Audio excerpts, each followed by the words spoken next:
All right, YouTube. While we were sleeping, the Austrian high courts decided that they need to do over the entire election there. You remember it was van der Bellen versus Hofer. That is essentially the somewhat far left Green Party of Austria and the somewhat supposedly far right Freedom Party. Were sparring. It's actually funny because I can't think of another modern election where the main candidates are the leader of a former Teutonic nationalist party and the leader of communist light party, sort of the socialist side of the Greens. It's very, very funny. It shows the polarization happening in Europe. And of course, van der Bellen, the Green Party candidate, won by less than a point. But now they have to redo the election. Apparently, there was enough evidence that things were screwy. There, rejected ballots, duplicates, hanging chads, and all that other sort of stuff. Apparently, that was just prevalent enough to get it over the threshold where you could say that actually Hofer may have actually won the election. So they need to redo the whole thing. They have to have a whole nother national election. Now here, if there's evidence of massive systemic fraud like there was in Florida in 2000, and the courts weigh, and they just say, fuck it, here's your new president, we're just gifting him to the American people. They would never have a redo. But in Austria, thankfully, it seems that that's not the case. Now, this is probably good for those who are on the side of Hofer, because several things have happened since that election. Of course, there was the Brexit, which normalizes Euroscepticism, shows people, yeah, you can defeat the EU system, you can defeat the mass migration and combination austerity or socialist spending. You can defeat the bureaucracy, you just have to leave the system. So I think this is going to empower those that support the so-called far right in every part of Europe, not just in Austria, but that's going to tip the election.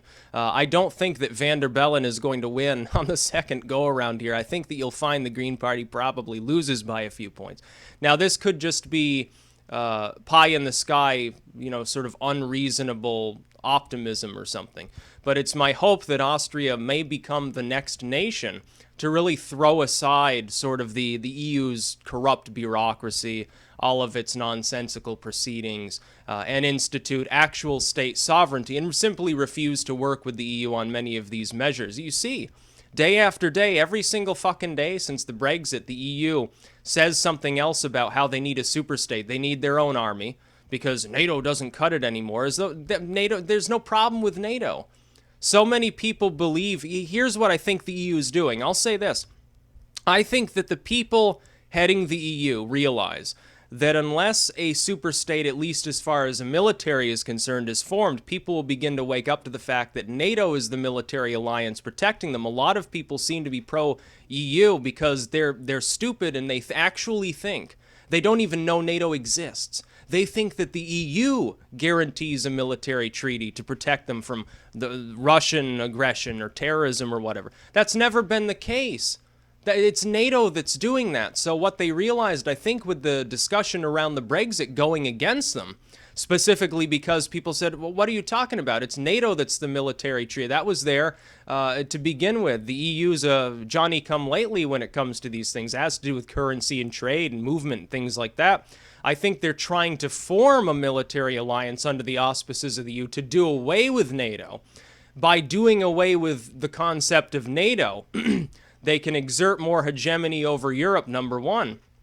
But number two, when they claim that the EU is what's keeping Europe safe from incursion, they'll actually be telling the truth for a change. See, they want to stymie the concept of the US guarding Europe against foreign aggression in order to draw Europe into a superstate and actually browbeat people into saying, well, if you leave the EU, you're on your own. You might get invaded by somebody and we're not going to lift a finger to help you.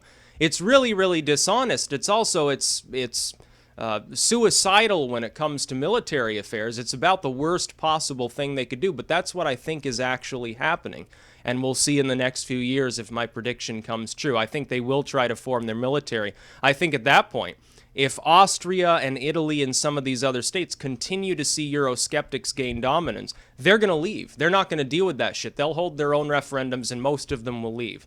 I think Austria, Italy, the Netherlands, France, Sweden, Greece, I think you could see 6 or 7 states leave in the next couple of years if the EU doesn't pull back and think about reform instead of thinking about federalizing things further on a post-national scale.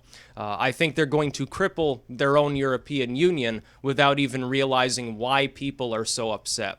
But as far as Austria goes, good on them for actually realizing that, yeah, there was some screwy business going on. When the election was held, I said the proper thing for Hofer's fans to do is not to whine about rigging and electoral fraud, but to accept the result.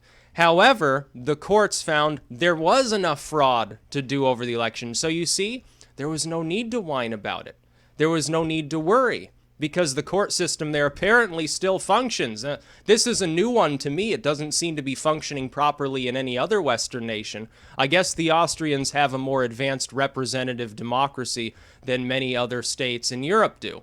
But good. Hofer will probably win. The Freedom Party, or the Freedom Party of Austria, will probably win.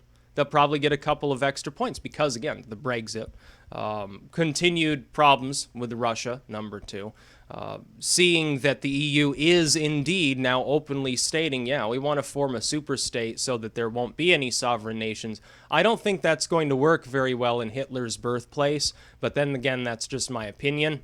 I think a lot of these other states, far left, far right, doesn't really matter. If the people there have any sense of sovereignty at all, if they have any pride whatsoever left in their own cultures and what they've accomplished throughout history, they're all going to leave. Very, very few states. The Germans have been beaten into submission by the Holocaust stuff. They have no national pride at all. They don't even wave their own flag for fear of being labeled, I guess, a Nazi or a Gestapo agent or something. So they'll form the core of the new European Union with whoever else they can manage to con into staying in the concept of, oh, well, if you leave, you're racist, or, oh, if you leave, we won't give you free goodies or something like that. But Germany alone can only pay to control certain other nations around it. They don't have enough money to control all of Europe. They need the UK and France to help them do that. The UK's already left. France is arguably more Eurosceptic now than the UK is, and Front National will hold a referendum at some point. Whether it succeeds or fails, the EU is not long for this world. And this ties right into the stuff going on in Austria. The fact that it was so close eerily mimics sort of the results of the Brexit vote now, doesn't it? Maybe they're very slightly less Eurosceptic, but this is going to embolden those that want to leave the EU, those that want so-called far-right reform, as in they actually want to have a nation control who moves across their borders, have their own military, not be absorbed into a superstate. So good for Austria. It'll be good for them in the long run, I think, to redo their election. I think that the outcome will not be the same. That's about all. Peace out.